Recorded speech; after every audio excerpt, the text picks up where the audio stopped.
પ્રશાંતભાઈ બારોટને સૌ કોઈ જાણે છે, એમને પરિચયની જરૂરત નથી. સર, આ મૂવી સત્ય ઘટના પર આધારિત છે, તો આમ તમને શું લાગે છે કે અત્યારે ચાઇલ્ડ ટ્રાફિકિંગના જે કેસ વધી રહ્યા છે એના ઉપર આ શું પ્રકાશ પાડશે ને સમાજમાં એનાથી શું ઇફેક્ટ આવશે?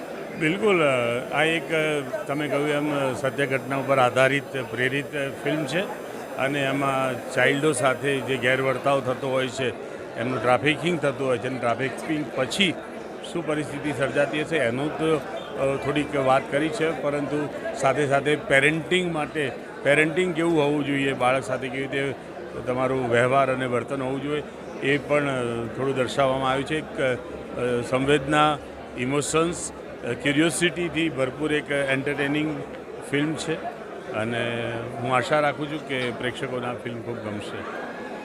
આ ફિલ્મમાં તમારા રોલ વિશે જણાવો સર. આમાં હું જે મુખ્ય અભિનેત્રી છે એના ફાધરનું કેરેક્ટર પ્લે કરું છું. આમ પણ તમે જાણો છો કે ફાધરના મોટે ભાગે કેરેક્ટર કરવાના મારા ભાગભાઈ આવતા હોય છે, પરંતુ આમાં થોડુંક અલગ પ્રકારના પિતાની ભૂમિકા છે. ઇન્ટરેસ્ટિંગ કેરેક્ટર છે, એક અલગ શેડના પિતા છે અને વાત જે રીતે આગળ વધતી જાય છે હું એવી આશા રાખું છું કે ઓડિયન્સને જકડી રાખશે અને જ્યારે છેલ્લે રિવીલ થશે ત્યારે લોકોને એક શોકિંગ, એન્ટરટેનિંગ એક્સપિરિયન્સ આપશે. Thank you very much. Thank you so much.